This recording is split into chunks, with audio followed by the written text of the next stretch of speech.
सारा झुकेगा नहीं. कोण करतं झुकेगा नाही समजलं?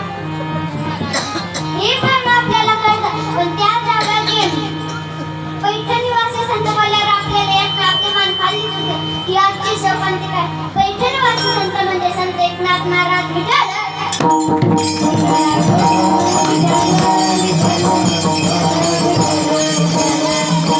Thank you.